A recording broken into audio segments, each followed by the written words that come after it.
Assalamualaikum warahmatullahi wabarakatuh. Waalaikumsalam warahmatullahi wabarakatuh. Pesona Bangka Tengah.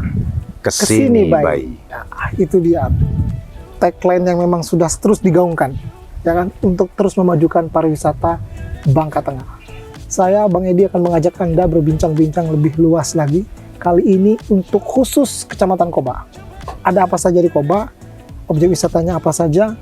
Potensinya apa saja? Sudah hadir bersama saya Kabid Pariwisata, Mas Budi. Halo Mas Budi, apa kabar? Halo juga, thank you. Wah, Asik. itu dia Mas Budi. Mas Budi, Yo. tanggung jawab dong. Oh iya, Hari ini Mas pasti. Budi sudah mengajak saya duduk di kolong biru. Ya, Dan ternyata di belakang ini birunya luar biasa. benar-benar biru. Benar-benar biru. Mungkin tidak ada duanya. Ada mungkin yang sejenis, tapi ini biru sekali. Mas Budi. Betul sekali. Ya kan? Tapi sebelum ke biru, kita cerita prolog dulu. Oke. Ya kan? Kecamatan Koba khususnya. Ya. Apa Mas Budi? Potensi apa yang tersimpan di Koba ini? Oke, jadi kalau bicara Kecamatan Koba, potensinya itu banyak ya. Masuk dari Kurau kita punya Mangrove Munjang. Mangrove Munjang, Mangrove satu. Munjang. Oke. Kemudian geser sedikit, di situ ada destinasi Pulau Ketawai. Pulau Ketawai. Pulau Ketawai. Saya belum pernah ke sana. Berarti Bisa- tanggung jawab, Bang Ya, Budi harus ke sana kita. Tahu ya. Kemudian geser lagi namanya Pal 4 ya. Oke. Pal 4. Nah, Pal 4 itu sebetulnya atraksi kepariwisataan. Di sana sentra jual beli hasil laut. Nah, dan yang uniknya di Pal 4 itu ada sejenis kepiting ya. Orang sini nyebutnya kepiting kipas. Betul ya? Kepiting kipas. Kepiting kipas. Oke. Atau ada nama daerahnya tuh udang peletok. Ya. Yang begini ya? Iya, Yang udang peletok, gitu ya? betul. Oke. Jadi ada paduan antara kepiting dan udang deh. Oke. Ada yang bilang udang kipas, kepiting kipas, dan juga kalau daerahnya udang peletok. Geser lagi ke sini kita punya Pantai Terentang. Ada Pantai Terentang ya. Kemudian balik lagi maju lagi ada juga Kebang Kemilau. Kebang Kemilau. Kebang Kemilau. Nah, jalan lagi ke ujung lah kita ketemu dengan Desa Nibung ya. Ini Desa Nibung. Desa Nibung, Ada Kolong Biru. Kolong Biru. Nah, di tengah-tengah di Kelurahan Koba itu sendiri itu sebetulnya ada potensi wisata warisan ataupun wisata heritage. Di sana ada sejarah-sejarah yang harus kita gali dan sudah mulai kami gali untuk menjadikan untuk dijadikan semacam apa ya, hiasan kabupaten, hiasan kota, dan itu bisa menjadi suatu daya tarik tersendiri untuk orang berkunjung. Nah, konsepnya nanti adalah Koba in the Night ya, Koba malam hari. Koba in the Night.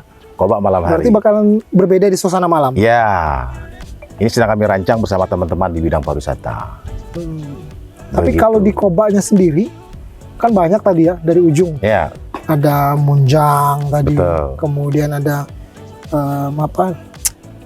Terentang, Ya. ya kan, belum lagi ada pagelaran keseniannya tadi, ya. hasil lautnya, heritage-nya sendiri. Nah, kalau khusus untuk heritage sendiri, pasti ada story kalau heritage.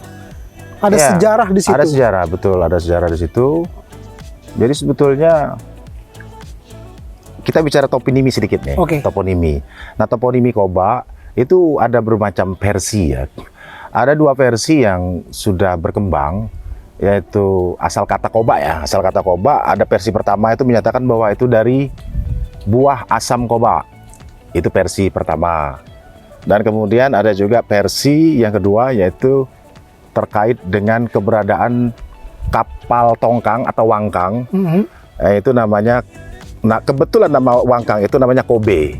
Kobe. Nah, disitulah mereka mengatakan bahwa asal kota Koba berasal dari wangkang Kobe. Nah, namun tanpa kita mengatakan pendapat atau versi itu salah ataupun menyelisihi pendapat itu, kami juga punya tawaran terkait dengan versi toponimi Koba. Nah, di masyarakat Melayu ataupun orang darat itu ada konsep di dalam pengelolaan lahan ataupun fase pengelolaan lahan. Jadi kita membayangkan dulu bahwa wilayah Koba dan sekitarnya itu adalah rimba ya. Ada rimba yang besar, Hutan lah ya. hutan ya, hutan. Nah, di dalam fase pengelolaan lahan masyarakat darat ataupun orang darat yang biasa bercocok tanam, itu ada fase rimba. Nah, rimba itu dikelola, kemudian ditebangi, dan setelah itu direbak lah. Dan orang-orang pasti sering mendengar istilah rebak. Ditebangi, direbak Ditebang, kemudian dicincang-cincang menjadi pendek, kemudian dibakar. Oh. Itu namanya direbak ya, direbak. Nah, kemudian setelah direbak, kemudian dilakukanlah lahan yang sudah direbak itu kemudian dibuat pitak-pitak ya. Nah, di sini dimaksud dengan fase pemitak. Dibuat seperti Ya, kapling-kapling ya? kapling-kapling. Oh, kapling-kapling. Ya, untuk menanami ya. Oke. Ya, mungkin dahulu kita bisa melihat bahwa penanaman padi darat. Nah, lama-kelamaan pemitak ini kan dia tumbuh belukar, kemudian pemitak yang sudah lama ditinggalkan atau tidak terurus kembali baru didatangi lagi. Nah, ini fase namanya fase ngebebak. Fase ngebebak, di mana kalau orang Bangka sendiri kita sering mendengar istilah ngulang belukar lame gitu deh. Ngulang belukar lame. Ah, istilah kan ada pernah kita dengar gitu ya.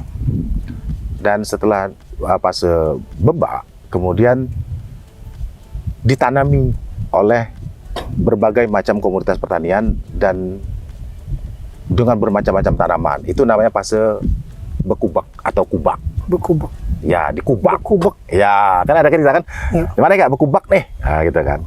Nah, sehingga pada saat masyarakat sekitar kota Kobak sekarang, itu pada saat ditanya mau kemana, nak bekubak. Nah, bekubak ke lokasinya adalah di kota Kobak yang sekarang. Gitu. Nah, setelah fase Kobak, setelah fase kubak, baru nanti setelah itu menjadi fase kelekak. Oh. Dan setelah itu baru menjadi kampung. Nah, bisa jadi nama Kobak sendiri itu adalah diambil dari fase pengelolaan lahan masyarakat ataupun orang darat, yaitu bekubak. Bekubak gitu ya? Ya, bekubak. Seiring perjalanan waktu, aksen berubah dari kubak jadi Kobak. Tapi masyarakat di Kobak sendiri pada saat bicara Kobak itu selalu ngomong kubak, gitu kan?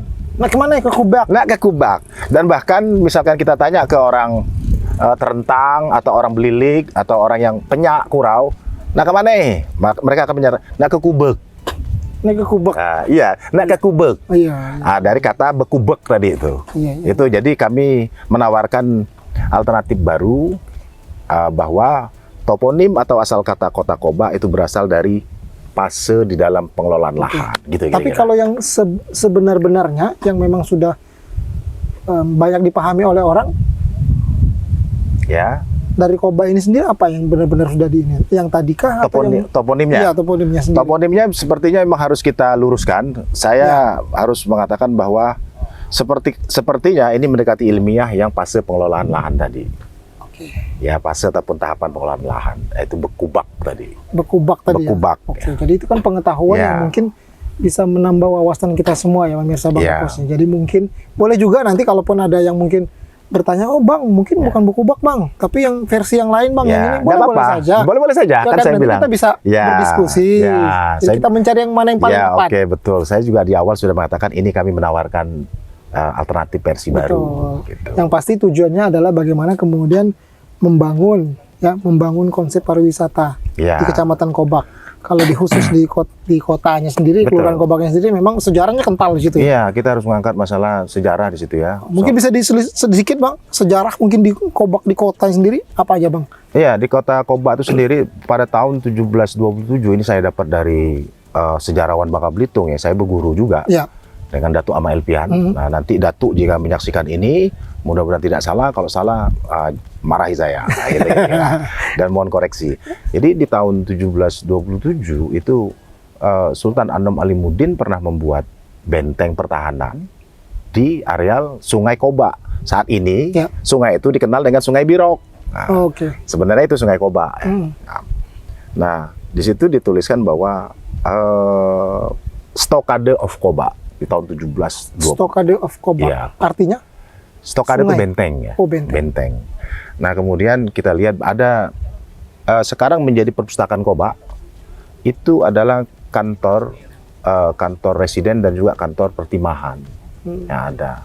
Dan juga di tahun 1852 seorang jurnalis Belanda namanya Buding itu pernah menulis yang maknanya adalah bahwa kota Koba memiliki ketenaran dan kehebatan dalam sejarah.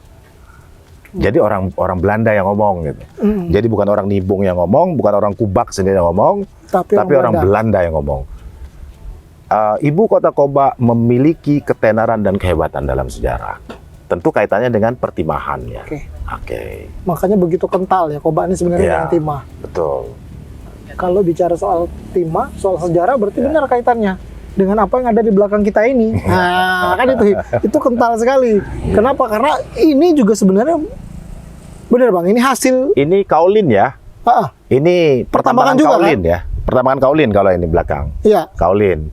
Kalau pertambangan timah ada pada saat kita masuk ke Nibung sebelah, kalau kita dari sini sebelah kanan nanti pasti flyover. Oh, tapi kalau kita sekarang pulang nggak naik flyover ya. Kalau dari Koba ke sini Koba ada flyover. Ya, saya sebut flyover tadi tuh sedikit. Keren kan Koba. Keren kan? Dan memang jadi nyebutnya bukan ini ya. Dulu kan nggak ada. Sekarang ada flyover. Harus Mereka harus bangga itu ada di Nibung kan. Di Nibung. Jadi orang Nibung hebat. Nah, itu sebetulnya harus digaungkan ya. Bahasa kita itu kalau kita nak membesarkan daerah agak sedikit inilah betaipau lah. Iya, tapi harus agak jaga dikit. Tanda positif ya. Betul. Ada flyover. Flyover satu-satunya itu. Saya jamin satu-satunya di Bangka Belitung. Flyover hanya ada di Nibung. Nggak ada di desa lain. Keren ya jadi. Keren. Aset wisata baru. Iya. Mau ke Danau Kolin harus lewat flyover dulu. Flyover gitu. Lewat flyover. Nah, di situ di sebelah itu kan ada Kulong ya yang besar. Ya. Sekarang menjadi pusat mata air ya, sumber mata air ya dan itu dulunya adalah Kulong yang sangat besar. Pertambangan timah, teknik open pit yang sangat besar sekali. Kalau open pit itu besar? Besar open pitnya. Soalnya saya tahu open pit ada di seberang kita juga, sebelah timur. Ya kan, itu ada open pit yang sangat besar juga, dan itu potensi untuk ini sendiri.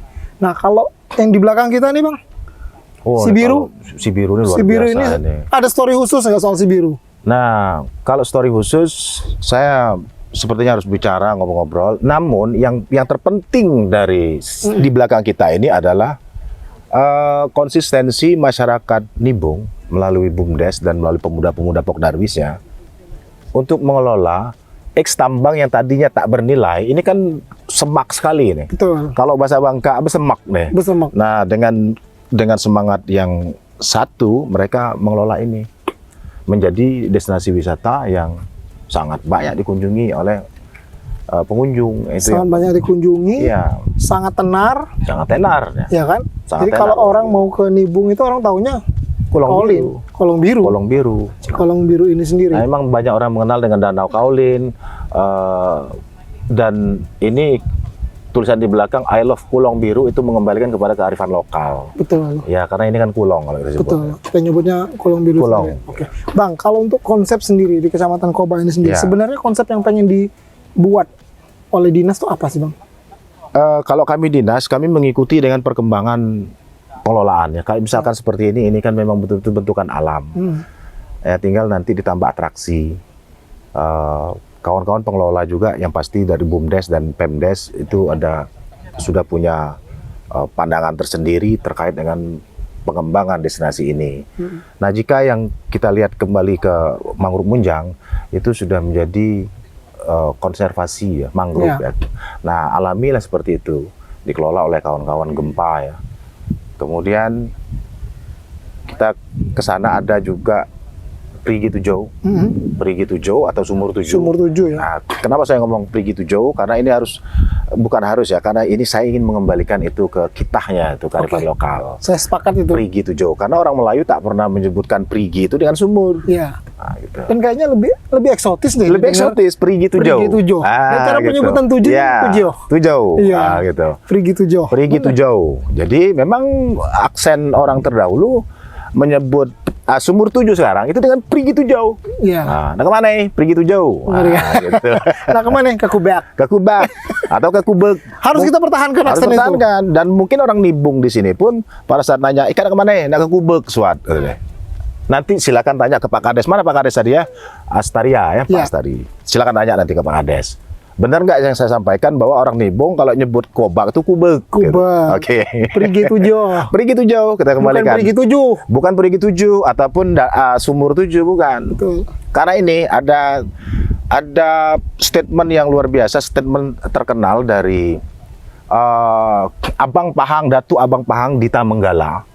Dia mengatakan bahwa di mana perigi digali, di situ air disauk. Di situ air disauk. Ya, ini perkataan seorang Datu ya, Abang Pahang Dita Menggala. Nah, dia mengatakan begitu. Di mana perigi digali, arti di mana perigi atau sumur Sumur digali, itu digali. di situ air disauk. Jadi jelas bahwa orang Melayu tak pernah mengatakan itu sumur, tapi perigi. Itu yang semangat atau cita-cita mengembalikan ke perigi itu jauh. Benar Gitu. sekali. Jadi pemirsa Bang Kapos memang banyak sekali kalau di Kobaknya. Jadi Anda tuh memang wajib mengunjungi. Kalau perlu setiap pekan Anda mengunjungi lah, di sini banyak ada perigi tujuh, di Kubak, Kubek. dan banyak lagi yang ada di sini semua. Ya. Bang, tapi tentu untuk kemudian mengkonsep ini, mengcreate semua ini menjadi satu objek wisata yang benar-benar terintegrasi, kan pasti butuh proses yang panjang. Butuh proses. Pasti ada hambatan dan Betul. halangan. Ya. Apa saja yang terjadi selama ini, Bang? Ada nggak hambatannya apa? Ya. Betul sekali Bang Edi. Jadi kita meng-create sesuatu yang sesuai dengan goal kita atau harapan kita itu tidak mungkin ya. Nggak akan lancar segampang ya. itu ya. Nah, namun alhamdulillah ini semua sudah berjalan on progress dan luar biasanya pimpinan kami Bupati Bangka Tengah itu betul-betul konsen terkait dengan kepariwisataan, termasuk dengan konsentrasi beliau di pariwisata sejarah. Beliau minta kami untuk segera nanti pada saat perpustakaan Kobak sekarang sudah dipindahkan ke bangunan yang baru. Nah, maka ex Perpustakaan Kobak saat ini beliau meminta untuk dijadikan museum galeri. Sekaligus sudah berstatus kan cagar budaya tuh. Benda cagar budaya. Jadi nanti dijadikan ex galeri, museum, ex perpustakaan dijadikan museum galeri, dan kemudian isinya adalah cerita-cerita tentang perkembangan Kobak dan Bangka Tengah. Akan dibuat di sana. Bahkan di luar sana. Itu memang. Dan master plan-nya insya Allah 2024, itu fisiknya 2025. Mantap, Itu akan rencana semakin dari- mantap berarti Ya. Kubak nih. Kubak, jadi ada ornamen dan ada mainan baru gitu. Mantap. Ah. Dan tentunya memang benar ketika memang leadernya, Ya, kepala daerahnya mensupport, Betul. insya Allah semuanya pasti akan berjalan Betul. dengan lancar. kita semangat ya. Itu dia. Dan semua tentu senang ya. Kalau kampung kita maju, siapa lagi yang senang? Benar. Ya, muda kita. Benar. Gitu. Ntar kita nyanyi. Bang, boleh minum Bang? Oh iya benar, Boleh, luar boleh. biasa. Boleh minum. Di Kubak Ini- ini, di Kolong Biru, Ah. dapat kelapa. Kelapa. Nih. Saya agak nurut sedikit berat nih. Di sini eksotis sekali Bang, warnanya biru dan sebagainya. Bang, Oh ya Bang Edi, jadi jangan lupa Ah. Bang Edi bahwa di Kubak juga ada destinasi ataupun wisata kuliner. oh iya, Ekonomi kreatifnya jalan. Banyak sekali di sini ada mie Kubak dan mie Kubak kita. itu enak sekali Bang. Nah, kali udah cobaan ya. Aduh, saya kalau mie Kobak itu nggak cukup satu piring, Pakai harus telur. 2 piring. Pakai telur. Pakai telur, aduh, pakai telur itu. Mie Kubak. Selain mie Kubak, Sebetulnya kalau kuliner khas Kobak ini selain mie Kubak itu ada namanya apa ini, kue, menggalo ya, apa namanya tuh? ubi, Ubi, menggalo tuh ubi. ah, Kalau di Belinyu tuh apa nama makanan yang terkenal tuh? kotak-kotak, Bukan otak-otak, ada Pempek? gua lupa, bukan. celepon, Apa ya? Aduh lupa, sebentar saya ingat. Jadi kalau di Belinyu itu pakai kuah ikan pantiau. Sorry, pentiau kalau bahasa Inggris. Pentiau, alright, Itu pantiau. alright. Nah kalau di Belinyu terkenal dengan pantiau ikannya. Oke. Nah, ataupun pantiau saja ya disebut di situ. Di Kobak tuh ada pantiau mengalu. pantiau, Mengalu. mengalu, ubi Atau jelas pantiau berarti. mengalu. Ya, dari ubi. Campurannya, ubi itu atau bahan pokoknya bahan ubi. pembuat pantiaunya itu ubi. Menarik nih, saya belum coba ya. Itu dia. Dan saya tak menemukan ini di wilayah di luar Bangka Tengah ya, tapi mudah-mudahan ketemu nanti. Tapi selama ini belum pernah ketemu. Saya menemukan Pantiau Mengalo itu ya hanya di Koba, seputar Koba dan Berarti itu sekitarnya. potensi ya, potensi alternatif untuk kuliner, Potensi. wisata. Iya, kemudian di sini juga ada Gegutok. Hah. Gegutok. Iya, Namanya Gegutok. keren-keren ini. Gegutok itu? Gegutok itu olahan makanan olahan yang diolah dari ikan ya, ikan yang dikasih santan. Sebenarnya kalau bahasa Indonesianya ada di bobotok ya, kalau pernah ya. Bobotok itu Nusantara seperti ya. ikan ini. Ikan pepes. Iya. Sama, gegutok juga Oh, demikian. namanya saja berbeda. Namanya berbeda, namun cita rasanya tetap berbeda. Tetap berbeda, jelas. Resepnya beda karena beda. Mirip-mirip maksud saya antara gegutok dengan bobotok. Bobotok ya. Oh, bobotok, bukan bobotok. Iya, bobotok di Sunda. Bobotok Ya. justru itu Sunda itu. Kalau bobotok bahaya di Sunda. Bang, kita Ya, oke. kita duduk, Ya. nanti kita jalan-jalan dulu, kita muter-muter ya, Oke. kita lihat sambil ngobrol juga, bercerita Ya. soal ini. Tapi sebelum itu Bang, boleh Bang kita untuk penyemangat pemirsa Bangka Pos, apa Bang yang pengen disampaikan sebelum kita akhiri obrolan kita dengan berjalan-jalan nanti Bang? Oke, jadi begini, intinya bahwa kami memandang kekarakteristikan sebuah daerah dan kemajuan ekonomi sebuah daerah itu tidak bisa dilepaskan dari bentukan karakter daerah itu melalui seni budaya, tradisi, dan juga pariwisata. Karena pariwisata include ataupun kebudayaan include dengan pariwisata, maka dua-dua ini harus berjalan berdampingan. Sama-sama berjalan berdampingan, sehingga pada saat karakter terbentuk, ada keinginan orang untuk melihat apa sih yang menjadi daya tarik suatu daerah, mereka datang dan mereka akan membelanjakan uangnya di wilayah kita. Sehingga konsentrasi di dalam pengembangan pariwisata dan ekonomi kreatif dalam hal ini harus tetap jalan dan harus semangat. Gitu kira-kira. Makanya semua pemirsa Bangka Pos dimanapun Anda berada, ayo kesini bayi. Nah, kan kesini bayi kan? Apa Bang tagline kita Bang? Pesona Bangka Tengah, kesini bayi.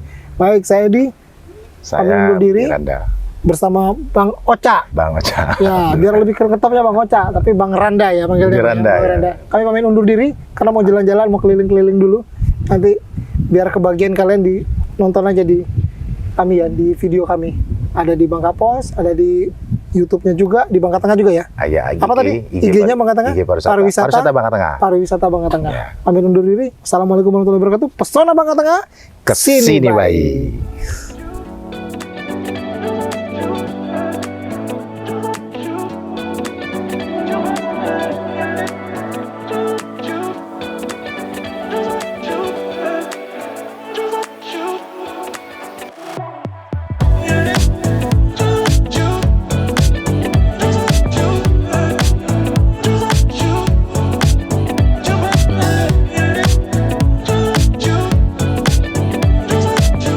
Assalamualaikum warahmatullahi wabarakatuh. Perkenalkan, nama saya Astiar selaku Kepala Desa Nibung. Jadi sejarah terbentuknya Kolong Biru ini berasal dari bekas penambangan rakyat. Jadi kami bersama warga ingin menjadikan Kolong Biru ini sebagai tempat wisata bagi warga sekitar, dan kami ingin mengharapkan dukungannya kepada seluruh elemen masyarakat maupun pemerintahan agar Kolong Biru ini ke depannya lebih dikenal lagi dan menjadi lebih baik lagi ke depannya. Dan juga kami menghimbau kepada seluruh masyarakat, mari kita bersama-sama menjaga agar Kolong Biru ini tetap terjaga kelestariannya, karena ini adalah aset kita untuk di masa yang akan datang. Dan kami mengajak seluruh masyarakat yang ada di Bangka Belitung ini dan sekitarnya maupun mancanegara, ayo kita berwisata ke Kolong Biru. Pesona Bangka Tengah, kesini bayi.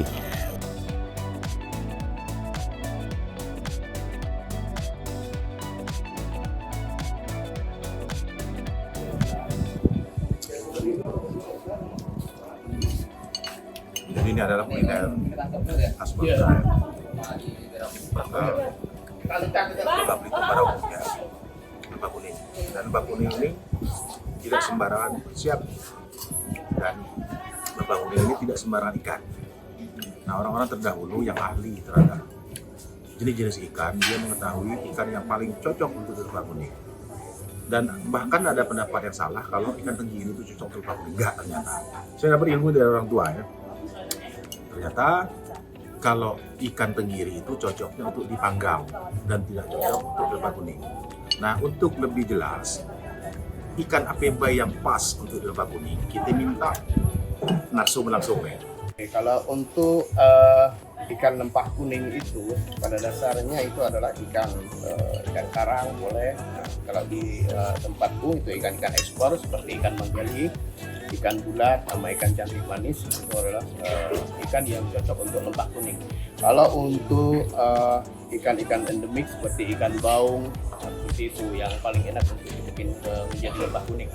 Namun ada beberapa hal tata racikan bumbu yang harus kita atur di antara ikan-ikan tersebut. Dan kemudian ternyata menikmati lembah kuning ini tidak sederhana yang kita bayangkan. Dalam artian begini sederhananya, ngentap nasi lembah kuning kemudian langsung makan. Ternyata tidak. Ada penghati yang lain, pengantin. Tolong jelaskan Pak. Oh, iya. Untuk kalau di bahasa Bangka itu timbal ya. Timbal lempah kuning itu seperti sambal belacan. Sambal belacan itu namun kita harus mengambil dari sambal belacan yang berkualitas tinggi seperti itu. Nah, sehingga kenikmatannya menjadi wah banget seperti itu. Kemudian ada juga yang satunya lagi makanan khas Bangka yaitu rusip. Rusip itu sebuah ikan fermentasi yang bikin untuk menjadi teman atau pacarnya dari lempah kuning tersebut seperti itu. Namun itu makannya harus menggunakan lalapan pucuk ubi seperti jantung pisang, rebus terong dan seperti itu. Rusip tuh ikannya ikan apa biasanya? Rusip seperti ikan bilis ya, ikan dari kecilnya ada ukuran yang begitu sesuai untuk rusip itu. Oh, ikannya udah terlalu gede, udah begitu enak lagi. oke. Ikannya itu dimasak atau enggak, Bang? Fermentasi ikan mentah seperti itu. Ikan mentah. Makannya boleh langsung menggunakan mentah itu campur dengan bawang merah, kemudian cabai sama jeruk kuci. Bisa dimasak dengan serai juga, dengan serai. Oh ya. Oke, tipikal rasanya, Bang? Tipikal rasanya kalau dimasak itu lebih menyengat, lebih lekat. Namun teman-teman yang dari Bumi kebanyakan makannya itu enaknya mau langsung mentahnya saja. Oke, siap. Karena rasanya udah memang ciri khasnya enak banget.